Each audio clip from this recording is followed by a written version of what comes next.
Fíjense, para terraplenes y cortes, 0,8 veces la altura, entre 0,8 y 1,2 veces la altura del terraplén, y siempre tiene que ser mayor a 6 metros. Si estamos hablando de cortes, estamos hablando de ZA tiene que ser igual a 2 metros por debajo de la cota del corte, y tiene que ser mayor a 0,4 veces H, ¿no? Aquí vemos otra lámina, más recomendaciones para establecer la profundidad mínima que deben alcanzar los sondeos para diferentes tipos de estructuras. Fíjense, por una vía tiene que ser 2 metros debajo del nivel, el nivel propuesto de la rasante. Para una trinchera tiene que ser mayor a 2 metros debajo del nivel de corte, y tiene que ser mayor a 1,5 veces el ancho de la trinchera. Para excavaciones, Z tiene que ser 0,4 veces, o sea, tiene que ir debajo de la cota del fondo de la excavación por lo menos 0,4 veces H, o el espesor más 2 metros, ¿no? Dependiendo cuál es la que corresponda. Cuando el nivel freático está por acá abajo, cuando el nivel freático está más arriba, pues Z tiene que ser una vez H más 2 metros o T más 2 metros, ¿sí? la que corresponda. Aquí tenemos para muros, en un talud por ejemplo, ZA tiene que ser mayor a 2 metros debajo de la superficie del estrato impermeable al agua, y para el caso de pilotes, ZA, pues siempre aquí tenemos que poner cuál, esto va a depender del diseñador, pero siempre aquí están los criterios, ¿no? ZA debajo de la cota esperada de la longitud del pilote, una estimación preliminar obviamente, una vez el ancho del grupo, o tiene que ser mayor, a una vez el ancho del grupo, aquí lo vemos, a 5 metros o a 3 metros el DF. Es decir, hay unas guías, ¿sí? Para que en base a la información preliminar que se disponga, pues para diferentes tipos de estructuras podamos estimar una profundidad de perforaciones. Veamos ahora las recomendaciones del Eurocódigo respecto a los ensayos de laboratorio. Lo primero que menciona la norma es que antes de establecer un programa de ensayos, pues obviamente debe establecerse la estratigrafía prevista en el sitio estudiado y seleccionarse los estratos que sean pertinentes para el diseño, a fin de poder especificar el tipo y el número de pruebas a realizar en cada estrato. Por supuesto, la identificación del estrato debe estar en función del problema geotécnico, su complejidad, la geología local y los parámetros que sean necesarios para el diseño. Y una vez hecho esto, se va a establecer el número necesario de muestras a ensayar.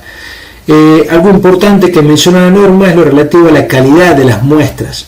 Según la norma, se consideran 3 categorías de métodos de muestreo, en función de la calidad de la muestra deseada, como pueden ver aquí en la lámina mostrada, ¿no? Tenemos las muestras tipo A, que se pueden obtener muestras de la clase 1 a 5, esta es la categoría de muestreo tipo A. El método de muestreo de la categoría B se pueden obtener muestras de la clase 3 a 5, y de la tipo C solo se pueden obtener muestras de la clase 5. Las muestras de las clases de calidad 1 o 2 solo pueden obtenerse utilizando métodos de muestreo de la categoría A.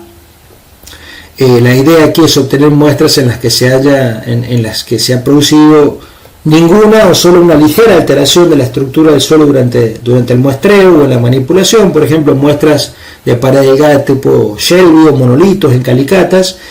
En este caso el contenido de agua y la proporción de vacíos del suelo pues se supone que son muy parecidos a los que hay en el sitio, y no se ha producido ningún cambio en los componentes ni en la composición química del suelo.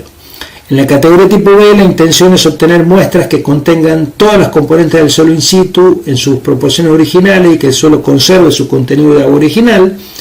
En este caso, pues la muestra es perturbada, y utilizando los métodos de la categoría C, la estructura del suelo de la muestra se ha modificado totalmente, como por ejemplo sucede cuando se toma una muestra con la cuchara partida, ¿no? Durante la realización del SPT, en el que se altera la muestra, ¿no? El contenido de agua de la muestra no tiene por qué representar necesariamente el contenido de agua natural de la capa del suelo, porque si se usa agua, por ejemplo, para perforar, ya eso se cambia. Y aquí en la lámina ustedes pueden ver los diferentes tipos de muestras. Los efectos prácticos, podemos decir que las muestras de tipo A son las muestras imperturbadas, Shelby o monolito, como les dije. Las muestras C son las obtenidas durante el ensayo SPT. Las muestras tipo B están en la categoría intermedia, que incluye muestras de menor calidad que la de A, pero mejor que la de C. En la práctica normalmente tenemos muestras tipo A y muestras tipo C. Aclarando lo relativo a las muestras, veamos lo que especifica el Eurocódigo respecto a los números de ensayos recomendados. Aquí en la lámina vemos dos tablas, una que corresponde a ensayos de clasificación, la otra que corresponde a ensayos triaxiales. Para el caso de triaxiales en arenas, para determinar el ángulo de fricción interna, pues el número de ensayos va a depender de la variabilidad del estrato. A mayor variabilidad, que implica valores, digamos, variables valga la redundancia, pues del SPT o de los estratos. O sea, cuando hay una variable importante que corresponde a valores de R, de acuerdo al Eurocódigo, mayores a 0,95, pues se va a necesitar obviamente un mayor número de ensayos. Esta variabilidad en el ángulo de fricción pues puede estimarse a partir, como les digo, de correlaciones de campo con el SPT o el CPT. Eso es lo que establece en cuanto a las arenas. En cuanto a las arcillas, que es la parte de aquí abajo, se requiere tener una idea de la resistencia al corte no drenada, que puede obtenerse en campo, por ejemplo, con una veleta, con un penetrómetro o por medio de correlaciones, para de esa manera establecer el número de ensayos triaxiales a realizar, ¿sí?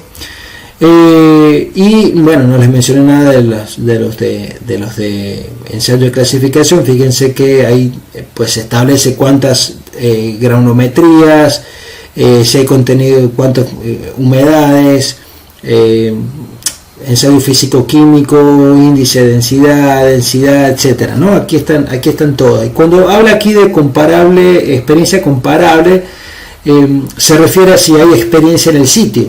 Puede ocurrir, por ejemplo, que si es un estudio para un sitio donde ya se haya realizado un estudio previo y este es un estudio complementario, existe experiencia en el sitio. Si estamos en una ciudad que tiene suelos, entre comillas, relativamente similares, como ocurre en algunas ciudades de Europa, por ejemplo en algunas ciudades de Holanda, donde digamos predominan unas arcillas muy blandas, o en Londres, donde hay muchas arcillas que son muy similares, pues se puede tomar en cuenta esto de la experiencia comparable, ¿no? Entonces, ¿qué significa? Que si conocemos un poquito el suelo, hacemos menos ensayos. Si nosotros no conocemos nada, pues hacemos más ensayos, ¿sí? Fíjense lo relativo a los ensayos de corte directo y los ensayos de consolidación. Para el caso de los cortes directos en arena, el criterio es similar al que ya les mencioné para el ensayo triaxial. El número de ensayos va a depender de la variabilidad del estrato. Entonces, mayor variabilidad, que implica un valor de R mayor a 0,95, hay un mayor número de ensayos, ¿no? Como les digo, esta variabilidad puede verse, relacionarse con cómo es el comportamiento del ensayo SPT o del CPT. En el caso de los ensayos de consolidación, el número de ensayos se establece a partir de la variación del módulo edométrico.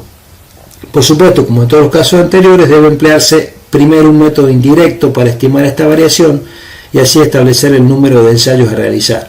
Fíjense que la idea es que a partir de la información de campo, pues nosotros podamos hacer estimaciones preliminares y analizando la estratigrafía y qué parte de esa estratigrafía se va a ver afectada por el proyecto que vamos a realizar, se realizan estimaciones preliminares y en base a esos valores pues se determina, se establece los puntos concretos de los ensayos de laboratorios a realizar. Por último, en relación al eurocódigo, aquí tenemos una lámina donde vemos los criterios para el ensayo de permeabilidad y el ensayo de compresión no confinada, el ensayo brasilero o el ensayo tradicional en roca. En el primer caso, pues es necesario emplear un método indirecto, como les decía recién, para estimar la variación del coeficiente de permeabilidad de K y así establecer el número de ensayos a realizar. Por ejemplo, hay muchos métodos basados en la granulometría para estimar este coeficiente de permeabilidad. Y como siempre, la experiencia en el sitio, ¿no? Para el caso de rocas, el criterio pues se basa en compresión no confinada, en la variación de la resistencia que puede alcanzar y que puede analizarse en base a la información de campo, ¿sí? Entonces el eurocódigo le da mucha importancia a la parte de campo, ¿no? Y bueno, y como pueden ver, el eurocódigo pues puede ser en mi opinión, puede ser de mucha utilidad para afinar, ¿no?, una serie de criterios que están asociados al alcance del estudio, que afectan no solo el aspecto técnico del estudio, sino el precio, ¿sí? Es muy frecuente encontrar estudios sin la información suficiente que, en definitiva, lo único que genera es un incremento en los costos del proyecto. ¿Por qué digo esto? Bueno, porque si falta información, lo único que queda es ser más conservador en el diseño, lo que frecuentemente implica un sobrediseño de las estructuras geotécnicas y por ende un mayor costo para estas estructuras. Pero el eurocódigo tiene un enfoque, como le digo, puede ser un poquito complicado, a veces ves estas tablas, hay que leer en detalle la norma, pero en general es práctico y tiene bastante información sobre diferentes criterios. Pasemos ahora al documento básico de seguridad estructural, la sección cimientos, que es la norma interna española que trata los estudios geotécnicos, particularmente en su capítulo 3.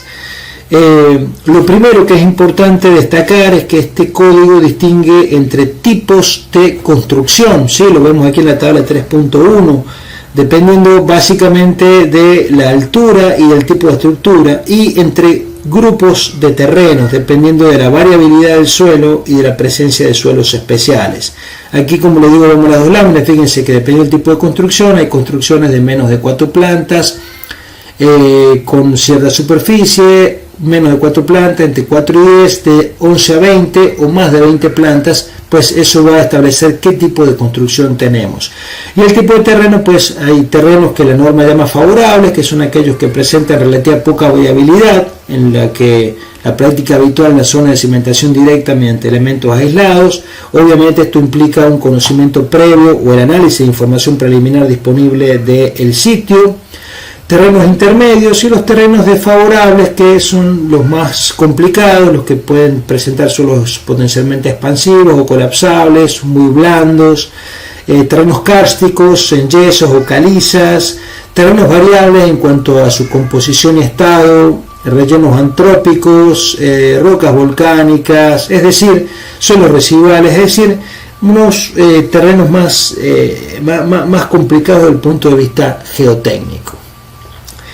En cuanto al número de perforaciones, el mínimo de puntos a reconocer será de 3, ¿sí? de mínimo de sondeo a realizar, no a reconocer, es de 3. Aquí en la tabla 3.3 de la norma, que yo les reproduzco aquí en la lámina, pues se observan las distancias máximas, ¿sí? El D máximo, entre los puntos de exploración, que no se debe sobrepasar estas distancias, y las profundidades orientativas bajo el nivel de la excavación, ¿no? Entonces, de acuerdo a esto, la profundidad del reconocimiento en cada caso se va a fijar teniendo en cuenta esta tabla. Entonces, dependiendo del tipo de construcción, como les digo, la distancia máxima y la profundidad mínima de exploración. A medida que es más alta la estructura, pues hay que llegar más para abajo, y dependiendo del grupo de terrenos, si es terrenos tipo 1 o terrenos tipo 2, para los que hace referencia a la tabla, ¿no? Fíjense que la norma también establece que deberá comprobarse que la profundidad planificada de los reconocimientos ha sido suficiente para alcanzar una cota en el terreno por debajo de la que no se espera que se desarrollen asientos significativos bajo las cargas de servicio transmitido por la estructura. Y esta cota, esta profundidad puede definirse como la que corresponde, como la profundidad a la cual el aumento neto de la presión en el terreno bajo el peso de la estructura sea inferior al 10% de la presión efectiva existente en el terreno en esa cota antes de construir el edificio, ¿no? A menos que se haya alcanzado un estrato resistente antes en el que las presiones aplicadas pues no produzcan deformaciones apreciables.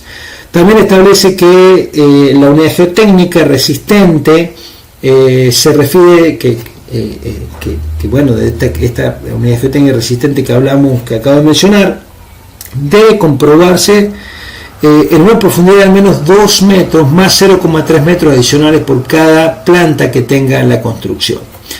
La tercera nota es que el aumento neto de la presión del terreno podrá determinarse utilizando los ábacos y las tablas existentes en la literatura geotécnica habitual, no hay ninguna cosa rara por ahí. También establece que en el caso de que se prevean cimentaciones profundas, se debe comprobar que la profundidad investigada alcanza aproximadamente 5 diámetros por debajo de la punta del pilote, y en el caso de terrenos T3, que son los más complicados, como vimos recién, se van a intercalar puntos de reconocimiento en las zonas problemáticas hasta definirlas adecuadamente. Entonces, de esta manera, de acuerdo con esta norma española, es posible estimar la profundidad y el número de perforaciones a realizar. Lo que yo creo que cabe destacar aquí, como ya mencioné, es que debe conocerse la estructura objeto del estudio, fundamentalmente sus dimensiones y sus cargas aproximadas, y debe hacerse una buena interpretación de la información previa disponible sobre el sitio de estudio, una basada en la buena práctica de la ingeniería, basada en la geología del área, cuando no existan estudios preliminares. Pero tengo que sentarme a pensar un poco, tomando en cuenta la estructura y el entorno geológico en el que se va a desarrollar el estudio, para poder aplicar efectivamente estos criterios, ¿no? Eso es lo difícil, pero bueno, las normas, como les digo, sirven para digamos, tomar este tipo de decisiones. Las normas españolas, al igual que el Eurocódigo, también discriminan entre diferentes tipos de muestras. Tenemos las muestras tipo A, que son las que mantienen inalteradas las propiedades, la estructura, la densidad, la humedad, la granulometría, la plasticidad y los componentes químicos. Las muestras tipo B, que son las que mantienen inalteradas la humedad, la granulometría, la plasticidad y los componentes químicos. Y las tipo C, que no cumplen las especificaciones para la parte B. Aquí en esta parte izquierda de la lámina vemos los ensayos que pueden efectuarse dependiendo del tipo de muestra. Por ejemplo, la granulometría tiene que ser con una muestra tipo C, se puede realizar una granulometría, unos límites, el contenido de materia orgánica. Si yo necesito saber la permeabilidad o la resistencia, necesito una muestra tipo A. Si quiero obviamente estudiar la deformabilidad o la expansividad, unas muestras tipo A. Y aquí en la derecha las características de los muestreadores para obtener una muestra tipo A, que es la muestra inalterada, ¿no? Entonces, para arcillas, limos y arenas necesito un muestreador a presión con un diámetro interno mayor a 70 milímetros, y para arenas medias una mayor a 80 milímetros, ¿sí? Este Shelby se utiliza en suelo fino y el Denison para suelos gruesos. ¿Qué dice la norma española en cuanto al laboratorio? La norma establece que para cada unidad geotécnica, es decir, para cada estrato, considerando un área de estudio de los 2000 metros, recomienda emplear la tabla esta que les muestro por aquí. Cuando digo 2000 metros me refiero a 2000 metros cuadrados, ¿sí? Fíjense, entonces, para 2000 metros cuadrados, pues deberían hacerse, dependiendo del tipo de terreno, entre 3 y 6 granulometrías, entre 3 y 5 límites de consistencia, entre 4 y 6 ensayos de deformabilidad, de resistencia. Aquí está la guía para poder tomar esto, ¿no? Aquí es importante considerar que no se habla de cada estrato en una perforación, sino tomando en cuenta la caracterización completa, es decir, considerando todos los sondeos disponibles, como les digo, de unidades de terreno de 2000 metros cuadrados. Entonces, en la tabla, como les dije, se observan estos valores mínimos recomendados. Una cosa importante, para estructuras tipo C3 o C4, estas cantidades que vemos, la norma establece que deben incrementarse en un 50%, y para los terrenos tipo 3, que son más complicados, el número de ensayos nunca debe ser inferior a los de un tipo 2, aunque puede ser mayor si se requiere. Otra distinción importante que menciona la norma es que para caracterizar el terreno se separarán los suelos gruesos de los que tengan 35% de limos y arcillas, es decir, pasante por el tamiz 200. Esto no es muy común y está directamente asociado al comportamiento del terreno. Este es un punto importante, en mi opinión, que considera la norma, ¿no? Como vemos, esta norma también incluye, digamos, un alcance similar al establecido en el Eurocódigo para trabajo de campo y laboratorio. Hay que leerla con calma cuando se va a aplicar, porque vieron las notas que son a veces medio complicadas, pero está la información para poder, como les digo, desarrollar o complementar el criterio que tenemos. Pasemos ahora al ámbito latinoamericano, particularmente el caso de Colombia. Vamos a revisar el reglamento colombiano de construcción sismo resistente, el NSR 10 del año 2010, y en el título H de este reglamento trata sobre los estudios geotécnicos, y específicamente en la sección H.2.2 señala los diferentes tipos de estudios geotécnicos, que son los que vemos aquí en la lámina. Entonces tenemos el estudio preliminar, que tiene como objetivo, digamos, aproximarse a las condiciones geotécnicas del terreno e identificar problemas potenciales del terreno. Básicamente, pues debe incluir información sobre la geología, la geomorfología, y además de algunos criterios generales sobre el tipo de cimentación y las obras de preparación del terreno, y no es obligatorio, pero es recomendable, ¿sí? Entonces la norma establece que este preliminar no es obligatorio, pero es recomendable, sobre todo en obras de envergadura. El estudio geotécnico que la norma identifica como definitivo, que es desarrollado para un proyecto específico y debe incluir toda la información pertinente para el diseño y la construcción de las obras asociadas al proyecto. Y por último, el que llama de diseño y construcción, que incluye asesoría, ¿no? O se realiza para realizar asesoría durante las etapas de diseño y construcción, que normalmente se da en el caso de proyectos especiales, ¿no? Una suerte de acompañamiento por parte del ingeniero geotécnico. Fíjense que este enfoque es similar, con otros nombres, pero es similar al establecido en el Eurocódigo, siendo la idea, como les digo, contar con información geotécnica del terreno de lo general a lo particular, incluyendo el acompañamiento durante la construcción, que aunque no se hace mucho en la práctica, sobre todo en Latinoamérica, es esencial para que la obra llegue a buen puerto. La norma colombiana distingue entre diferentes categorías de construcción en base a los niveles y a las cargas actuantes en la estructura, ¿no? Entonces, aquí tenemos, esto lo vemos, lo reproduce en la tabla H.3.1-1. Entonces, las estructuras se clasifican en categorías baja, ¿sí? Que son de 3 niveles hasta 3 niveles. Media entre 4 y 10 niveles, alta de 11 a 20 niveles, y la categoría especial, que es mayor, de 20 niveles, y por supuesto también tiene un estimado de las cargas asociadas a este tipo de estructuras. Esta clasificación es importante, dado que el número y la profundidad de los sondeos van a estar asociados a estas categorías. O sea que, pues, una baja puede ser una casa, una media un edificio de no más de 4 niveles, una alta un edificio más grande, y una especial puede ser un rascacielos, ¿no? O sea, un edificio de muchos pisos.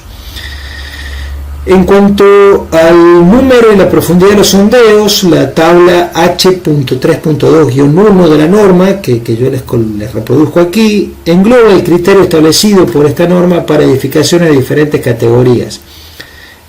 Como ven, a mayor categoría, lo cual implica un mayor número de niveles, las profundidades de los sondeos deben ser mayores. La profundidad mínima debe ser siempre de 6 metros para la categoría baja y la máxima de 30 metros para la categoría especial. Hay muchas aclaratorias a considerar para establecer la profundidad definitiva de los sondeos en base al tipo de terreno, la transferencia de esfuerzos y el tipo de cimentaciones, entre otros criterios. Sin embargo, la norma establece que al menos el 50% de los sondeos debe alcanzar las profundidades reportadas en la tabla H.3.2-1. En cuanto al número mínimo de sondeos, la norma establece que debe ser 3, aunque la tabla recomienda un número de sondeos mínimo en función de la categoría. Fíjense que para la categoría vaca menciona 3, para la media 4, para la alta 4 y para la categoría especial como mínimo 5. Y aquí están estas notas especiales que yo les menciono que la norma establece en cuanto a la profundidad hasta la cual debe alcanzarse, el ancho de la losa. O sea, son varias notas que establece la norma que complementan el número de sondeos establecidos de acuerdo a esta tabla. En cuanto a los ensayos de laboratorio, al contrario de lo establecido en las normas que hemos visto hasta ahora, en las normas europeas, el código NSR 10 establece que el número y el tipo de ensayos a ejecutar será potestad del ingeniero geotécnico. ¿En base a qué? En base a las características del terreno y al tipo del proyecto. Es decir, que aquí la norma permite la aplicación del criterio particular del ingeniero geotécnico. Y en este caso, y en casos similares donde las normas reglamentarias en cada país no sean tan específicas, pudiera ser de mucha utilidad el Eurocódigo o el CT español, porque sirven para sistematizar, digamos, y unificar criterios. Y por ende, pueden ser una excelente guía para el ingeniero geotécnico al momento de planificar y presupuestar su trabajo, ¿sí? El asunto de los ensayos de laboratorio, normalmente hay ingenieros que dicen, bueno, los ensayos a realizar van a depender del tipo de suelo. Por supuesto, es así. Sin embargo, hay un pequeño problema con el precio. O sea, todo estudio geotécnico tiene que partir de una cotización que realiza el ingeniero o la empresa. Entonces, cuando eso queda a criterio del ingeniero geotécnico, pues el criterio puede ser muy variable. Puede haber personas, ingenieros que digan, bueno, tengo un estrato de 10 metros que clasifica igual, un solo ensayo. O hay algunos que dicen, bueno, vamos a variar esto de 3 dependiendo de cómo varíe la resistencia, que es el criterio que dice el Eurocódigo, por ejemplo. Pero es muy difícil porque los criterios son muy disímiles. Por eso es que es bueno tener estas guías y, como les digo, en caso de que tengamos en nuestro país una norma como esta, donde lo deja el criterio del ingeniero, es bueno revisar el Eurocódigo o el CTE español, en este caso por mencionar las que hemos revisado en esta presentación. Finalmente vamos a revisar la norma americana de la Federal Highway Administration, como les dije, la FHWA NHI 16072, que está orientada fundamentalmente a carreteras, pero que presenta algunas notas interesantes que pueden extrapolarse al resto de los proyectos. Esta norma distingue varios tipos de estudios geotécnicos, como lo vemos acá, ¿no? Está la investigación en la oficina, que tiene como finalidad analizar la información disponible sobre el sitio de estudio, la geotécnica, la geología, la hidrogeología, los usos, la topografía, la investigación preliminar, ¿sí? Que está desarrollada para proporcionar información algo simple y a menudo cualitativa para el diseño preliminar y para proporcionar información para apoyar la planificación de investigaciones más rigurosas. Esta investigación preliminar también pues suele contribuir a la identificación y caracterización tempranas de los riesgos potenciales, ¿no? que pueden existir o que pueden generar, mejor dicho, peligros geotécnicos. Entonces suele incluir algunos sondeos superficiales, algunas perforaciones o sondeos de prueba in situ que están situados a una distancia relativamente grande uno de otro a lo largo de la línea de la carretera. Está la investigación para diseño, en la que se realiza normalmente después de que la alineación del proyecto ya se haya establecido y después de que las ubicaciones de los muros de contención, los pilares, los estribos de los puentes y los taludes se hayan definido. y los principales objetivos de las investigaciones para diseño son confirmar primero o perfeccionar, digamos, las interpretaciones preliminares, y segundo, establecer valores fiables para los parámetros de diseño resistentes, ¿no? Está la investigación de estudios de préstamos que son desarrolladas para casos de proyectos que requieran cantidades sustanciales de materiales de préstamo fuera del emplazamiento para la construcción. Se pueden realizar investigaciones para evaluar la idoneidad de posibles materiales de préstamos y para caracterizar estos materiales y los cálculos de volúmenes. Esto es muy importante en obras de carretera. Están las investigaciones de monitoreo y evaluación que se realizan ocasionalmente durante o después de la construcción para caracterizar el performance de elementos específicos, por ejemplo un muro, un puente, un terraplén, o bien para apoyar la evaluación del estado de estos elementos, de estos muros, de estos puentes, de estos terraplenes. El objetivo principal de estas investigaciones es recopilar mediciones que reflejen de forma fiable el comportamiento de estos elementos específicos o proporcionen información que facilite, digamos, la evaluación del estado. Y por último, la norma menciona lo que llaman las investigaciones, los estudios forenses, ¿no?, que se centran principalmente en la identificación de las causas de los problemas que ya se han producido, ¿no? Por ejemplo, un deslizamiento, por lo que tienden a estar más dirigidas y centradas en lugares que son específicos, mucho más específicos que para las investigaciones de diseños comunes. Fíjense que entonces esta norma, por supuesto, presenta también interesantes comentarios sobre el número de muestras a tomar para obtener ciertos parámetros o para que los valores obtenidos sean estadísticamente válidos, y si bien el detalle de estos tópicos digamos escapa al alcance de esta presentación, es bueno considerarlo para que puedan echarle un vistazo cuando tengan un rato, si les interesa, o si van a participar por ejemplo en un proyecto de carreteras, tienen que revisar esta norma, sería muy conveniente. Los requisitos mínimos recomendados para el número y el espaciado de los puntos de exploración se muestran aquí en esta tabla, que es la tabla 3.2 de la norma que yo les reproduzco aquí. Estas cantidades suelen ser un buen punto de partida, ¿no?, porque se han adaptado a lo largo del tiempo para ser generalmente aceptables para la caracterización de la estratigrafía en la mayoría de los sitios donde se desarrollan proyectos de carreteras. Estos requisitos sugieren al menos un punto de exploración cada 100 pies, es decir, un punto cada 30 metros para el caso de puentes y estribos, y un punto por cada 100 o 200 pies, es decir, 30 a 60 metros para el caso de los muros de contención. Pero para cada tipo de aplicación, digamos, hay un criterio que, como les digo, está basado en la experiencia previa y por eso es de mucha utilidad, ¿no? Ustedes saben que a los americanos les gustan mucho o hacen un seguimiento de su proyecto y tienen estadísticas que son muy confiables y que permiten pues establecer esto con cierta rigurosidad.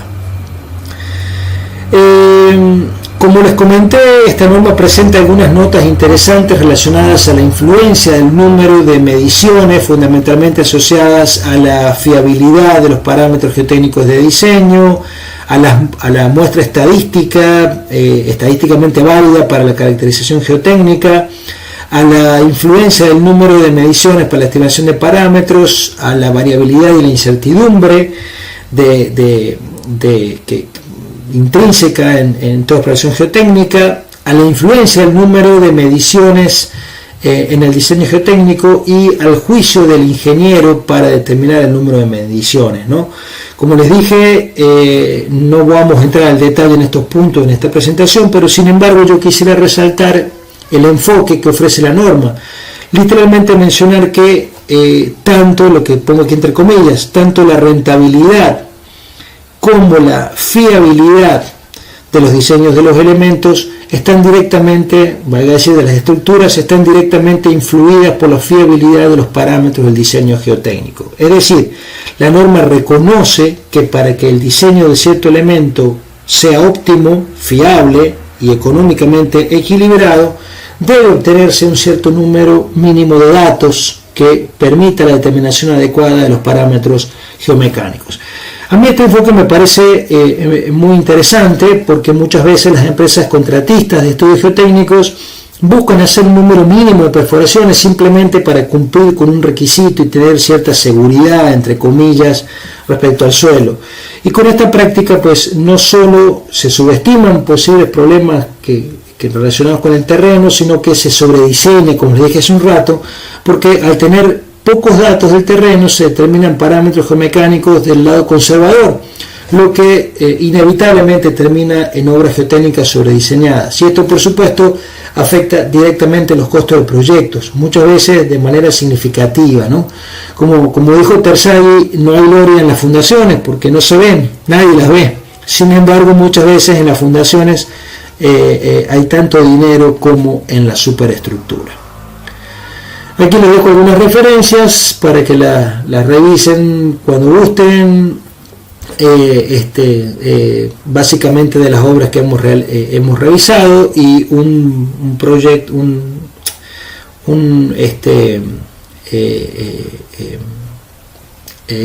como les digo, una pequeña lista, ¿no? Estas son las normas que hemos revisado. Si ustedes las buscan en internet seguramente podrán encontrarlas.